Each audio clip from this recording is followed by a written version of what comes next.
Okay, y'all. So today's episode is going to be a fun one. I have recently connected again on social media with not even a friend. We're just like, I just sent you a random message. I was like, hey, I followed you for a couple years. I really loved you. It's been a hot minute since the algorithm showed me again. And so I'm so excited that we did this. Medina Culver, Dr. Culver over on IG. Thanks for being here.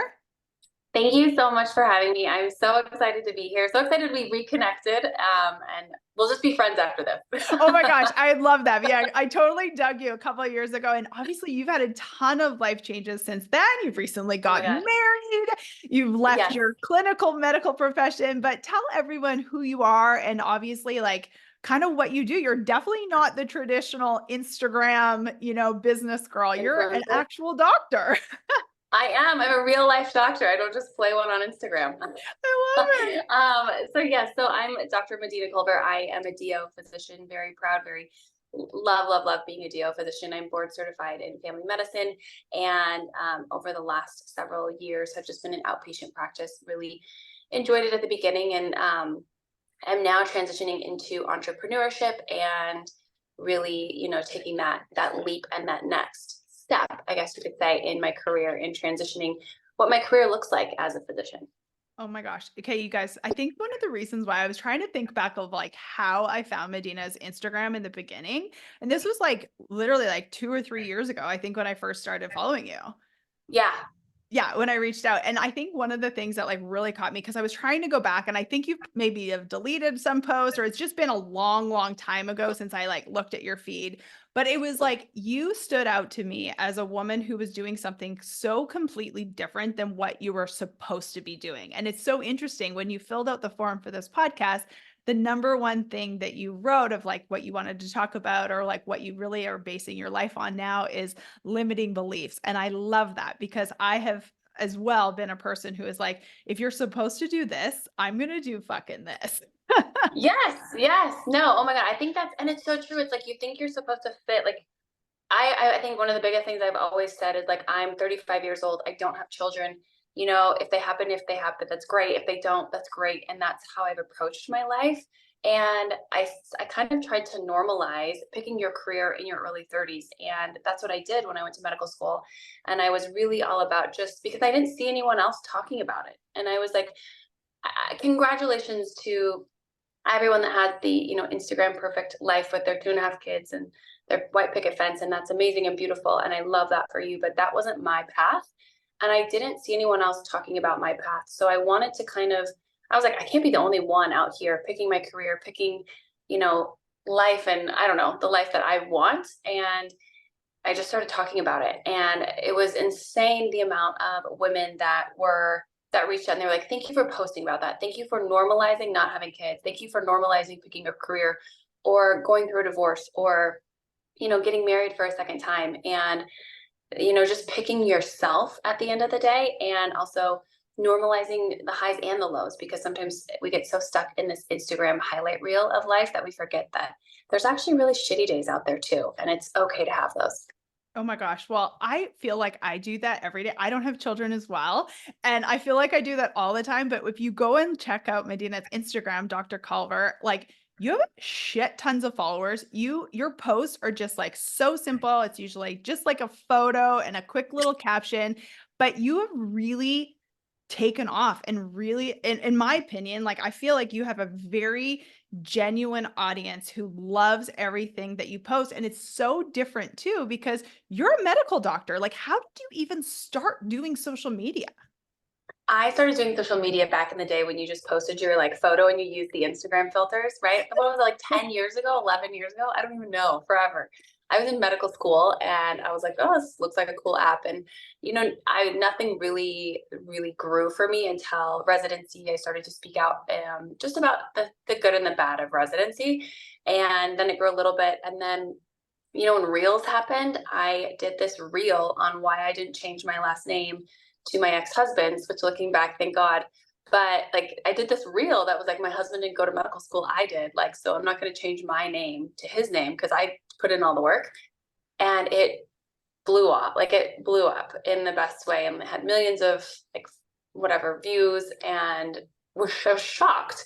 And that kind of started to grow. And then I started posting about just being like, you can be an attractive female, and that doesn't mean that you can't also have a really badass career or be really, really amazing in your career. And they're not two separate things, that they can actually coexist, and they coexist really, really well. And then that got the attention of the New York Post, and things kind of went from there. And then my life kind of spiraled out of control. Actually, after that, that's when I was served divorce papers. When I was like, my Instagram was growing so fast, I was served divorce papers in my driveway, and then went through a really, really ugly, nasty 9-month divorce in a community property state without a prenup, by a very vindictive human being. And I literally found myself at 32 sitting. I had nothing. I didn't have I lost my home. I lost half my retirement. I lost half my business. I lost everything, and everything I owned, including my 2 dogs, fit into my Jeep. Like that was it. And that was I was like, how am I a physician? And this is where I'm at. This was not where I didn't plan this. And it was probably the best thing that ever happened to me, because it really shook me to my core and made me, one, I axed out a lot of people that were toxic energy, and I stopped trying to people please everybody. And the second thing is I was like, I need to bet on myself and stop working for everybody else, and just let go of anything that, like, any of these voices in our head that say we can't do it. So that's where I started. And I just kind of literally rebuilt. And now here we are 3 years later, and I had no clue again what was coming in the next 3 years. But here we are. So that's like the summary. That's Spark Notes. Okay, so I didn't even know that part about, like, that's how you originally started, like, you blew up because of that, like, taking your last name of your husband. That's so interesting. That's so cool. Like, I didn't know that part, but I just thought everything that you were posting was just so good. And I think I have always resonated with anyone who seems like and obviously I don't know you, you don't know me, you might be Right. extremely fake, but from what I can tell, you seem extremely authentic. No, because unfortunately, this is the world that I It exist in. happens. Oh my god, and I'm sure you've experienced a ton of this too, but, like, there's so much fake bullshit on out in the world right now, it's just disgusting. Oh, even if you just start with filters. I just posted a reel the other day. I was like, you need to stop buying skincare from people that use filters first and foremost. Like, just stop. And it's crazy. Like, it's nobody looks how they like look in person. It's nuts. Oh my gosh, it's so interesting. I was speaking at a women's event, I don't know, maybe a year or 2 ago, and one of the, like, attendees there, she's like, "You're the only person who actually looks like they look in real life." I'm like, "Yeah, bitch, I don't even know how." Like, yes, this is my world, but, like, one of Right. the greatest compliments I can get is, like, "You're exactly the same in real life as," and maybe that's a good thing and maybe that's a No, bad that's thing, but right. You're like, is this good or is this bad? I'm not sure where you're like, exactly. I'm like, "Don't look close." Like, I zoom in. I'm like, "Oh, I got wrinkles and sun marks everywhere, folks." But oh my I God. am, like, a few years older than you. But all of that to be said, I totally agree with you. And unfortunately, we live in a world now where, I mean, especially now, even with AI, like, people aren't even real. Their voices aren't even real. They're like everything. It's crazy. It's like, I'm like, I don't even know. You have no idea. I couldn't Yeah. imagine. I don't know how, like, some of these huge influencers, I don't know how they do it. But also, yeah, I'm like, why aren't people the way they are on social media in real life? Because that seems exhausting to live a double life. I can barely live one. So living two sounds really tiring. My husband says that all the time. Like, if there's ever a reality TV show on or something like that, he's like, "Seriously, I've got enough reality in my own life. I don't need to watch someone else's." It's so true. It's so true. So true. Okay, so when you kind of before this, like, kind of breakdown to breakthrough happened when you were Mhm. 32 and after the divorce, but did you always know you wanted to be a doctor? Like, is that, did you come from a normal, like, quote unquote, normal family? Like, what was kind of your upbringing like before this kind of happened? Yeah, I mean, I was born and raised in Montana. Like, talk about one of the best upbringings ever, and the coolest state. You know, you left your door unlocked, and they don't anymore. But Yeah. like, it was so cool. Be home by sunset. Like, that's how I grew up. I grew up playing sports. I grew up a tomboy. I grew up really not fitting in. I didn't really fit in into the popular girls clique. I, didn't really fit in into the jocks. I didn't really fit into the, science people. I kind of just like floated around. And since I was 12 years old, I said I wanted to be a doctor. And the reasons was that I wanted to be challenged in my career. I wanted to be able to help people. That was the biggest thing. Is I was like, from an early age, my dad, worked construction, and he really taught me about giving back in a way and not judging people based off how they look, how they present themselves, and that you never know what kind of struggle is really underneath that. He also taught me on the other side, if they present themselves really, really well, be a little bit weary. But I think he taught me that, and I was like, I just want to. At the end of the day, it sounds so cliche, and I think I said it on every medical school interview. But I was like, I just want to help people, and I didn't know what that looked like. I had no idea. Unfortunately, in my opinion, and this is totally just my opinion, I think medicine has changed in a lot of ways to where there are so many blockades to helping people, but the biggest blockade is a lot of people won't help themselves. And so for me, I found out that I was, probably over the last year, really burnt out with it and really feeling like, I'm just spinning my wheels and I'm not, yeah, I'm probably helping maybe one or two people, but the biggest thing what's going on is like nobody's helping themselves, and we all try and rely on everyone else to fix our problems for us. And I think that's universal in society, and that's one of the biggest things I'm against is at the end of the day, you're only going to save yourself. Nobody is going to save you. And that was so hard to instill in this modern day medicine. It's so interesting because obviously we don't really know each other, but I believe exactly the same thing. Don't know anything about my story, but at 27, I had like this ultimate life. Like I was playing professional golf, I was making money, I was modeling, I was like had this great life, but Yeah. internally I was dying. I had a horrible eating disorder, hated my life, didn't know if I wanted to live. And it was kind of that moment that I just decided, so my brand has decided it's your turn, but I just decided that there was other people that were happy that had a lot less than me, and it was Yep. ultimately personal responsibility that 15, 16 years later, I have the greatest life ever just because I decided and I took complete personal responsibility for my life. And I 100% agree with what you're saying. It's like everyone is looking for something outside of themselves. And even if that's medically, I mean, nowadays, with every drug under the sun, I listened to a Ugh. podcast the other day where they said, on average, and this was crazy, on average, a 60-year-old is taking 7 prescription drugs every single day. And it is all just like in to quote unquote help themselves. And I just thought to myself, if every single person took personal responsibility for their health, for their life, for their happiness, for their business, no one would, well, not no one, but like we could dramatically reduce that. Oh, it would be I believe that statistic 110%. My first 3 years I was in private practice for predominantly 65 and older. The amount of the list of medications was insanity. And I was like, you have a medication for a side effect and then a medication for another side effect. And I was like, whoa, whoa, whoa, whoa. Like the interactions alone are terrible, terrible. But tell that to, and it's just so hard. It's Yeah, so it's hard totally because hard. And that goes down the rabbit hole of, I was gonna say, everyone. and we'll be here for 5 hours, and you probably have Exactly. other people that you want to talk to. So I'm like, you don't need to hear my soapbox. No, I totally agree. So all of that to be said, so it's like you graduated, and this is just the professional part. So you graduated, you've been a doctor now for how many years? Oh, let's say I graduated medical school in, oh my God, math, 2011, 11? 2015. Wait, no, 2015. 2015. 2015, I graduated medical school, yes. Okay, so like 9-ish years ago. And this year you have decided to step away for something that you've paid hundreds of thousands of dollars, devoted your whole entire life to doing, and you're walking away to do something different. And I just think that this is so amazing because it's giving so many other people permission. You think, you're walking away from something, but I had a client and a girlfriend who she was a dentist, and she Yeah, knew that she did not want to be a dentist.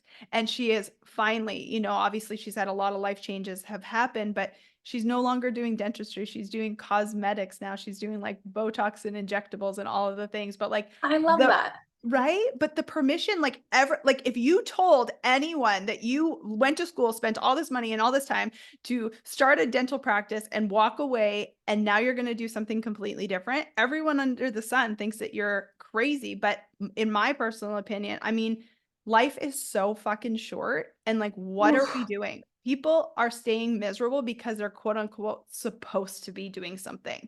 So tell us a little bit about like walking away from this and like how you actually have had the confidence to do so. Yeah, it was really, I did not plan this. I did not expect to do this. And, um, but I had to. And I think the reason is that you have to pick yourself. And I was 5 years into a career that, I, like, full transparency, I was able to pay back my student loans because of working side businesses and side hustles all the time. So I paid back all my student loans. So I've always kind of been like, I'm like a free agent now. Like, I can do what I want. And I don't have anything tying me down, but I wasn't expecting to leave clinical medicine the way that I did. My husband had a career change, and so that changed my career as well too. And for the first time in my life, I've also have a supportive partner. I have a partner that was like, listen, if you're not happy, because I think our entire relationship, he's heard me come home and say, I hate my job. I love why I went into it, but I hate my job. And patients see that. You're not going to be the best doctor if you hate your job. You're not. Like, there's no way. You can be the smartest person in the world, and if you don't love your job and you're not fulfilled, what are you doing? Because you're exactly right. Life is way too short. So I sat down with him when I was approached by Oliveda, which is like a luxury European skincare brand that just came over to the US here in July of 2023. And I said, I have a chance here. I was actually at our wedding. I sat there after like multiple tequila drinks because I planned my whole wedding and I set it all up myself. Like, I didn't have a planner or a day off person, like, did it all. You're So I kidding. was, You did it all yourself. If you guys go check yeah, out her social media, it's absolutely gorgeous. I thought you got married in Canada based upon the we mount. did. Yeah, we Oh, that got was married in Banff. Banff. Yep, we I got married knew in it. Banff. I Yeah. sent you a DM. I was like, is this Banff? Because I'm originally from Edmonton, Alberta. So I'm Oh, you're originally kidding. from, So my husband's from British Columbia, small town, British Columbia. oh, shut up. Which town? Yeah. Cranbrook. Oh my God, I know it really well. A couple of my girlfriends are from Cranny. They probably know. They So what? probably know each other. They They probably, know yes, each other. That's so yes, funny. So I moved down to the States 21. I'm an American citizen, but I moved down to the yeah, States 21 years ago to play college golf. But I'm originally from up there. And my cousins have got married there. That was the Banff Springs, Fairmont. wasn't it? Yeah, Fairmont. Fairmont Yeah. Springs. Yes, I it knew it. I was like, I swear to God, this is the Banff was. Springs. You're spot on. It was, yeah. Oh, that's so funny. It was so fun. It was so great. So I sat there and I looked at him and I was like, I'm gonna start sharing. And I'd already done beauty counter. I'd already done clean beauty for 6 years. I kind of knew the background, but I'd really dealt with a lot of mean girl energy, a lot of bullying, and a lot of just, you think you're going to get older and everyone's going to get, a little bit more inclusive. And it turns out everyone still stays the exact same the way that they were in high school. And I just was like, I don't have time. I don't have energy for this. And I can't continue to share this brand if this is the energy behind it. So I was looking for other options, and I'm not an idiot. If you get in with companies at the initial ground level, there's a huge possibility of growth. There's a huge, financial impact that you can have too. It's a lot of work. It's not an 8 to 5. It's a lot of Thank work. you for saying that it's a lot of work because I feel like a lot of people get into a lot of, side quote unquote side hustles and look at it as a side hustle when really in order to have the actual growth, it needs to be the fucking full-time hustle, folks. The main hustle, Yeah. 100%. Like, you can call it a side hustle, but you better put main hustle energy and time into it, Amen. because otherwise it's not going to do anything. Correct. And that's the biggest thing is, like, if you don't put time and effort, and if you don't step outside your comfort zone, and if you don't try, it's not going to do anything. So I knew how to do this. And so I was like, let me see what this is like. So I was still kind of doing some telemedicine, still doing some virtual care, and I'm still a professor, because my mom would probably completely disown me if I totally wasn't using my medical degree. So I'm still a professor, and actually have found that, like, I love that it filled my soul to teach people that actually care about medicine, that care about learning, that want to get better. Like, that is so cool for me. So I love my students. It's crazy to be a professor. I have slightly imposter syndrome there, but we're working through it. We're good.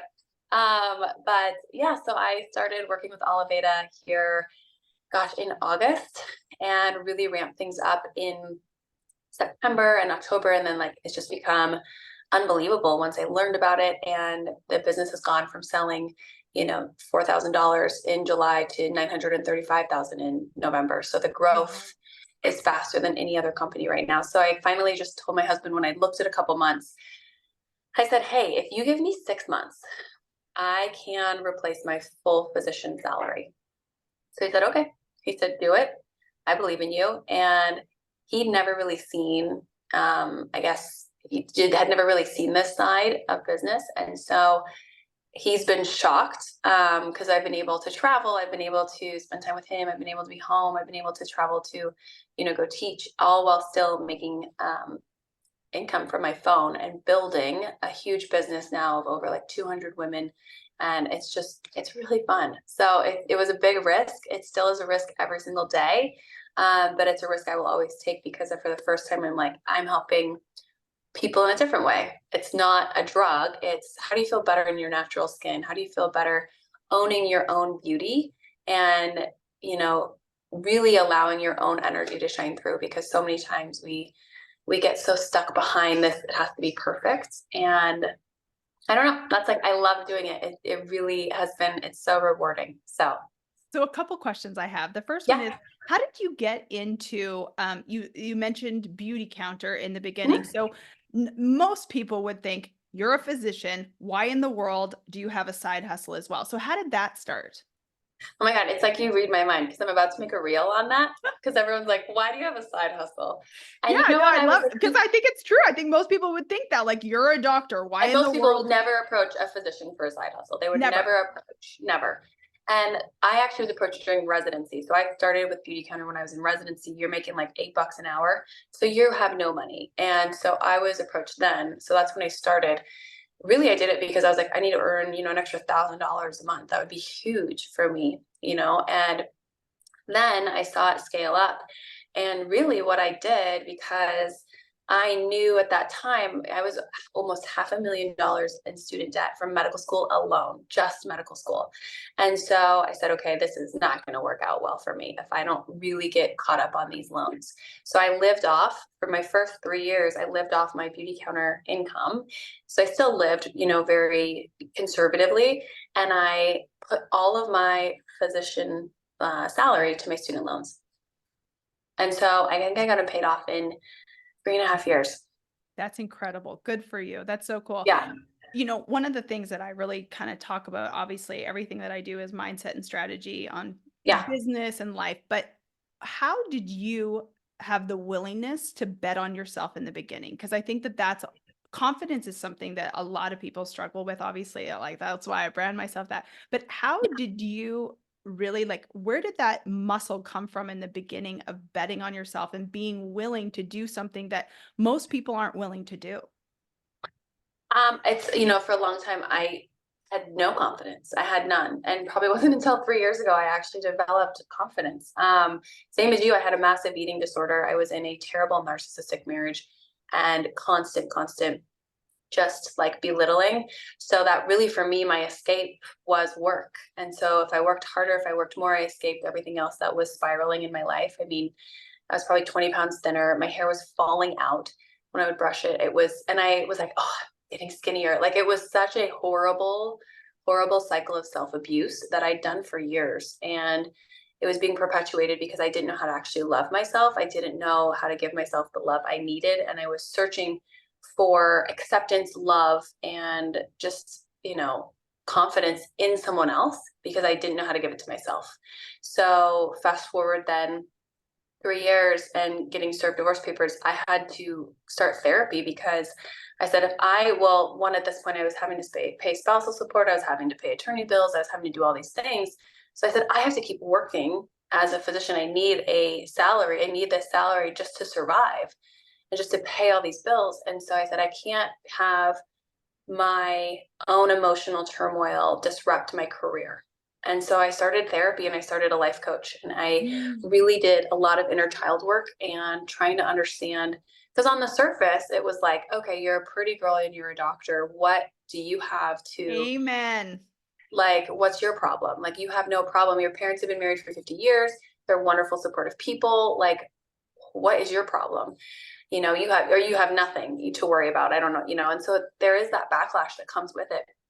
And that was when I really had to understand that a lot of my own issues was because of my own inner child, not knowing how to, I didn't receive the love I needed in from my mom specifically, because she never received that love from her father. So she didn't know how to give it, if that makes sense. And I, for years, was searching and searching and working harder and valedictorian, going, being a doctor by 29, like all of these things or before 30 was my goal. Like all of these things I was trying to do. So my mom would say that she was proud of me, or my ex-husband would say, I'm proud of you. And nobody did.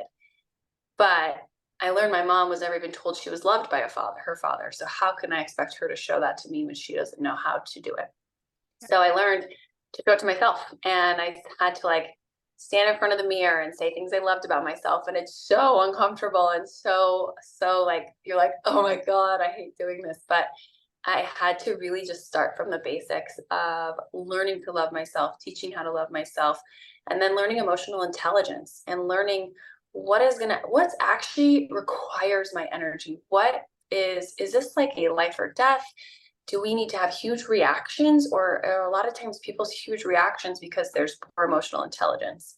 So I had to learn that. And then I also was, I said, why would I not bet on myself? I know how hard I work. I know how much energy I can give into something. I know how I can be strategic. Like the only person I want to bet on is myself. Hmm. And it's because you've done that work. I mean, I'm so, like so cool. Like good for you. I mean, I feel like I did the exact same thing and now that's what I help people do. I always say that like, you know, we as children are learned certain stories, patterns, and habits, but we as adults get to choose which ones we are going to reprogram in order to serve us as adults. Because your mom was probably an amazing person. My mom was an amazing person, but like there's certain things that stories, patterns, and habits that we learned as kids that if we want something different, we have to do something different and you have to reprogram that. So it's so cool that like you had the ability. And it's something that I'm so passionate about. Like I literally scream it from the rooftops because it's truly saved my life. And it sounds like it kind of saved your life as well, 100%. 100%. And Yeah. now you're able to thrive in your new marriage and your business and walk away from a career that even though you spent $500,000 doing it and however many years out of your life to become the doctor, it's no longer serving you. And that's okay. I was playing professional golf. People still to this day are like, well, would you ever do it again? I'm like, oh my God, no, 100% never. I love golf just for fun, but oh my God, that was never for me. That was because I was supposed to do it. Yeah. Yeah. And it's like you fall into these traps of like, I'm supposed to do this. Like, I'm supposed to graduate residency. I'm supposed to go to get a job. I'm supposed to be in clinic 8 to 5. I'm supposed to be on call. I'm supposed to, X, Y, and Z. And I was like, but what if I want to like YZX? Like, why can I not? And that was the biggest thing. But also, you have to learn. I think we let so much toxic energy into our lives, like whether it's maybe you with professional golf and whatever demons are there. With me, I was like, okay, I got out of a really bad relationship, but now I'm in a career that doesn't fulfill me either. So at what point am I going to have the balls to walk away from this and say I'm going to bet on myself? And I had to wait. I would have done it a year ago if I could have, but I had to also be smart about it as well too. And it just really, this opportunity presented itself, and I said, screw it, I'm doing it. I'm gonna take a risk, and I have a support system. That if I fail, which I won't, but if I fail, they're there. And I think the biggest thing, I manifest every single day. I tell my husband what I'm gonna do. I tell him how much I'm gonna get, like where my business is gonna be at, and he's like, okay. He's like, let's do it. And he's my number one cheerleader. Like, the business last year, or not last year, but my individual business last month was over 6 figures.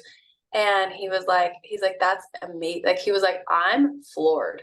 And I said, thank you. And he's like, you're just proof that hard work, like if you put your mind to something and you work hard, you are really unstoppable. And I, for the first time, got to take it in and got to receive that, and didn't have to, I knew how to receive it, and I knew how to receive that support, but I'd actually already given myself that support, and I had already told myself that. So it was just like icing on the cake, if that makes any sense. Oh my gosh, it makes so much sense. Good for you. I've always said to people, like, I've got sticky notes everywhere. And I was like, I manifest my life in a Yes. sticky note 100%. There's like a rule. I read this once, that if you tell someone your goals, like what you're manifesting, there's like a 95% chance it actually is going to come true. Like if you speak it out there, obviously you still have to do things. You can't just sit at home and wait for it to happen. But if you speak it out there and put in the effort, like I fully believe in that full circle moment. Oh, 150%. Like when I say I have the greatest life ever, I've been probably saying that for 6 or 7 years, and like people who hire me and like people who follow me, they all know that like Christina has the greatest life ever. It's because I have said it for so many fucking years that it has become true. And it doesn't mean that like bad things don't happen, doesn't mean that I don't have bad days and all of the stuff, but like I believe it to my absolute inner being core that no one else has the greatest life as that I do. I think that's amazing. And I think that if people told themselves that, it would completely change the mindset. But we're so used to living in a victim mindset and like, poor me, this is so horrible, this happened to me. But you have to like get out of that. You have to figure out a way to get out of it. Otherwise, you just get to sit there. And when you sit there, nothing good is gonna happen to you. Well, it's just like what you said, like having the coaches and having the therapy and all the things. You have to reprogram these things. But the very first thing is just number one, maybe someone's who's listening to this podcast, and I hope people listen to it and I hope everyone shares it because there could be someone out there that just needs proof that it's possible. Like Medina, is possible that you can leave a marriage and have a healthy marriage. You can leave a medical career and be financially successful. You can take personal responsibility of your life. We're both proof that you can have an eating disorder and be so fully in love with yourself now, however many years down the road. Like you can do these things. And it's like proof, like, women in particular, like I don't know why I've had a lot of problems in my life, but jealousy isn't one of them. And so I've always looked at it as I'm not jealous of anyone, but I always look at it as proof. Like Medina's making 6 figures a month right now doing the Oliviera. Is that how you say it? Oliveda. Yeah, you're good. Oliveda. She's doing so that is proof to you that it is possible. Do not be jealous of that shit. She's probably worked her ass off, but it's just proof that it's possible. It's everything is just proof for you as well. But you have to start with what I believe is decision, faith, and action. So a true decision. I am deciding that this is going to happen. I'm going to do it.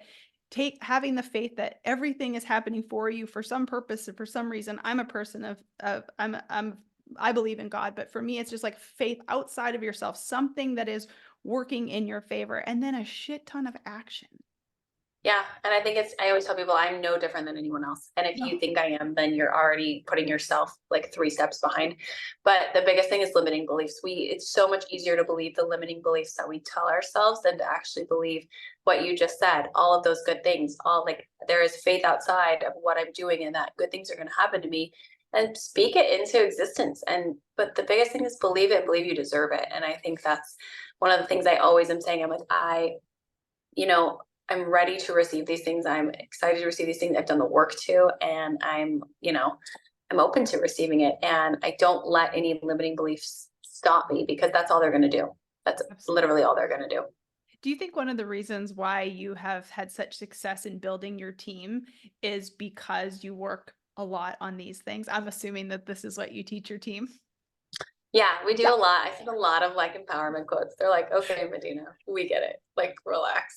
But I'm like, go on. I also like, I choose every day to wake up excited because like you said, I'm so thankful to work for myself. I'm my favorite boss I've ever had. I'm my favorite HR I've ever had. Like I am a big fan of me. And you have to be, but I also have like stopped caring what anyone else is going to think. It took me 30 plus years to do that, but I stopped honestly caring what other people are going to think because at the end of the day, people's opinions do not pay my bills. And so that's like I say that all the time is I'm like, yeah, you can have your opinion and yeah, you might not like me. And yeah, I might rub you the wrong way. And you don't have to follow me. You don't have to be here. You're not my people. I want people in my circle that are my people. So how do you keep yourself like do you have like group like how do you actually keep yourself in that vibration? Like I'm assuming you have awesome boundaries. I'm assuming you surround yourself with the right people, but like I'd love to know from your perspective of how have you cultivated that type of lifestyle? I think for me, I have a lot of boundaries and I have really strict boundaries. I, if someone shows me their true colors, I pay attention and I trust my gut a lot more than I used to. And I've stopped trying to fit into anything, like to any group, or with a person or look a certain way or act a certain way. And I don't have a big circle of friends, right? I don't have a very small circle. I mean, I can count them on one hand the people that I fully, fully trust and that really get to know all the levels of who I am. And for me, that's very important because that's my inner circle. That is my group that re-energizes me. And it's like 3 of the 5 members are my mom, my dad, and my husband. So, and I think the other 2 are my dogs. So I actually brought I'm You like, guys, even if you but don't follow her for any of the wellness, you gotta follow for the dogs. Cutest dogs on the freaking planet. Oh my God. Dying. I love them. They're sitting outside this door right now because they're pissed that they can't be a part of this. But they are like literally, I hear them. Oh my But God. they're the best. Like I got them both during the worst times of my life. So here's another limiting belief. Just get the dog when you want. Like I got my intern year residency working 80 hours a week. And then I got Bryce during the middle of my divorce. So it's like just get the dog. Oh my gosh, I love it. So we've talked a lot about the business and the mindset, but I know everyone's always so curious, and this is just me being nosy. So how did you meet your husband? How did this all happen? Because when I was following you, and like I said, the algorithm is such a pain in the ass sometimes because Oh, you follow the people that you actually are like somewhat interested in. And I don't even know how I started following you, but then lost track for a couple of years, and I'm like, oh my God, she's married to the cutest guy ever. She's quit her job, and like I gotta reach back out. and he's Canadian. Like And he's Canadian. When this goes off, I'm gonna tell you that my girlfriend, and I wonder if they're all connected. Oh my God, it's the craziest, oh my gosh, weirdest you have to thing. because his brother still lives in In Cranbrook. Cranny. No way. Have you been up Yeah. there? No, I haven't yet to Cranbrook. A ton of them came to our wedding. Oh, that's so His cool. sister's in Calgary, and Oh yeah, so my we brother's in yeah. Calgary, my other brother's in Vancouver. I'm originally from Edmonton. I don't go up a ton. Yeah, It's too cold up there. And you guys I still was gonna live in say Montana? they call it Deadmonton. I don't Oh know if yeah, that's it's like the worst. It's so friggin' cold. I love all my Edmonton people. Like I have a couple clients up there. yeah. My parents live there part-time, but hell no, girl. I'm a Southern girl. I was supposed to be born in America. I was supposed to be born in the South. I love the warm weather. I know, it's amazing. My husband and I met really through a mutual friend. They were Okay. like, I was dating other people, he was dating other people, and they were like, you guys should just go to coffee. And so, funny story is, he was with the Vegas Golden Knights, the hockey team down there. And I was like, oh, I'm going to be a team doctor. I was like, yeah, that's what I like. Literally, I was like, I'm about to just become a team doctor. Like, Yeah. What does talk he about a do with little, hockey? he was chief partnership officer. So every single like badge or every single like logo you see, that he handled all of that. And so um we met. I showed up in scrubs, like this scrub top, like showed up in scrubs, met for coffee. He's in his 3 piece. He's Italian, so he's in his like suit, he's like dressed to the nines. I was like, who is this guy? Totally a hockey guy, let me tell you. I grew up Yeah, in Edmonton, so I know like my grandma yeah. when we were kids had all of her grandchildren and Wayne Gretzky's kids like on the fridge. Like it was like hockey was idolized. My dad was drafted. He won oh gosh, what I forget some sort of cup, but my uncle played in the NHL, was the first person to beat up Wayne Gretzky. Such a hockey family as well. So I've Oh my known god. Well, hockey. I think every Canada, like we were just in Toronto for the All-Star game. Oh, And so it's cool. like every Oh, hockey in hockey is Canada is a God. Those whole other people could level. shoot someone and people would be like, "They're fine. It's fine. They're fine." They're like hockey players are like gods up there. They are. It's crazy. So yeah, so we met. I did not. He is not the type I ever dated. He is older than I am, and I was like, yeah, I don't know. He also shot me down for the job, so I was like, this guy. I was like, not having. I was like, no.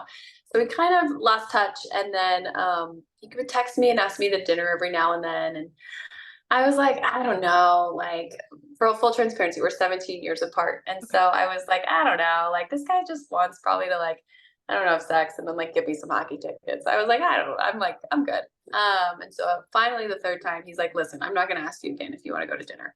And one thing about my husband, he's very direct. And I was like, okay, all right, asshole, I will be there. I will be at dinner and I will look great and I will show up early. It's Oh my God, I love like it was it. like It's a so good. challenge. I was like, I will be there.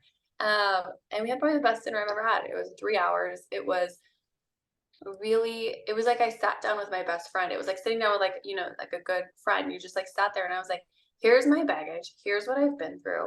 Here's what I'm looking for. And if you don't want X, Y, and Z, then this was a great dinner, but we'll never go on a second date. And Okay. it was very much, I was like, I I told myself, I said, I'm not sitting at the table. When I was dating, I was like, I'm not going to sit at the table any longer and financially support a man. I'm not going to sit at the table any longer and not sit with someone that makes me want to hustle harder, work harder, and it's at my level. And that sounds very shitty to say, but it's also reality because a lot of times I was like, I'm not going to carry someone anymore. I want to work with someone and have a partner. So honestly, no, between when we met and we got engaged was 3 months. It was Oh my fast. It gosh, was, good for yeah, you. it was super fast. People thought we were absolutely nuts. And we have just, it's been great. It's truly like my best friend. And if you ever hear anything about the third love theory, you guys should look it up because it's amazing. It's so true, I think. But I did not make this up. I wish I did. I'd take all the credit for it if I could. But there's technically, theoretically, three great loves in your life. You've got your first love. That's like your Disney princess high school love. Kind of teaches you like this fairy tale version of love. And then there's a second love that is the one that hurts you. There's usually like a mental abuse, emotional abuse, physical abuse, manipulation, and it teaches you what love is not. And then there's a third love in your life that when that comes along, it's literally like this person has known you for years. It's like a piece of your puzzle that fits. A lot of people are like, some people are lucky to get it in their first love, but a lot of everyone else, you go through those three great loves in your life. So for me, he's my third love. We've always said that, and it's been crazy. But honestly, I still laugh every day, and it's great. So yeah, so and he's the one that wanted a big wedding. I would not have done a big wedding, How but many for the people did you have? record, It didn't look that big. You looked it wasn't gorgeous. huge, thank God. It was, but I would have gone to like the courthouse or like the Has he been Maldives. married before though? He was, yeah. We Okay. both went, yep. So it's both of our second marriages. And we both like went through pretty nasty, gnarly divorces. We both had to write large checks to our Mhm. exes. And I think that was like a bonding. It was like we trauma bonded. Like, Does he have oh, children? he does. He's got one kid. Kai's in the Air Force in Seattle and is 21 now. So it was great. It was kind of like it was really this. I'm not a stepmom. I don't have to be a stepmom. I just get to come in and be a friend, and I don't have to really ruffle feathers. And for me, it was actually a really great situation. So it kind of worked out perfectly. Awesome. Well, I'm so happy for you. Yeah, I think everyone does. And I think the whole premise of this whole podcast is just giving yourself the permission and limiting beliefs. I mean, my relationship looks so different than your relationship, but at the same time, too, it's like the belief that both of them are possible and everything is true and possible for you if you are willing to just take personal responsibility for your life, be okay with what everyone else has to say about it. It's so funny that you're talking about where like the financial thing. I got a comment one time from a person after I posted something and they're like, well, you wouldn't have your life without your husband. And I was the first person to say, I was like, yeah, you know what? I probably wouldn't, but I'm going to say that he wouldn't have his life without, me being a part of it as well. And that's a true in my, like, I want a partnership, right? Like a true 100%. partnership. And so, yeah, everyone's got opinions on everything, whether it be the age, the financial, the look, all of things. But I think the main purpose of this podcast, and I'm so grateful that we did this. I'm so grateful that you just showed up on my feed, and I'm sure you get I'm thousands of so DMs. grateful too. I'm so grateful because I just think connecting with real women who are doing good things in this world and putting good things into this world is obviously what I'm a huge proponent of. And I'm so grateful. And if anyone obviously wants to reach out to you about your new business and just anything, really, you've responded to DM so kindly. And so tell everyone where they can find you. Are you just on Instagram? What's the deal? Yeah, I basically am just on Instagram. I mean, I know everyone is like moving to TikTok, but that sounds No, terrifying. girl. So I'm just Fucking sitting in no, just do Instagram. it. I'm IG. sitting in my Instagram happiness right now. I'm good there. But yeah, it's Yeah. Dr. Culver. It's DR and then Culver. There's a beauty page too. If you're like, I just want to follow you for beauty and you don't care about anything else, I'm cool with that. But yeah, it's a fun community. It's a lot of positive thoughts, a lot of negative comments will get blocked and deleted. So Oh my gosh. So here for it. You guys, please go follow her and share this episode with someone who needs to hear it. Thank you so much for being here. I really appreciate it. thank you so much.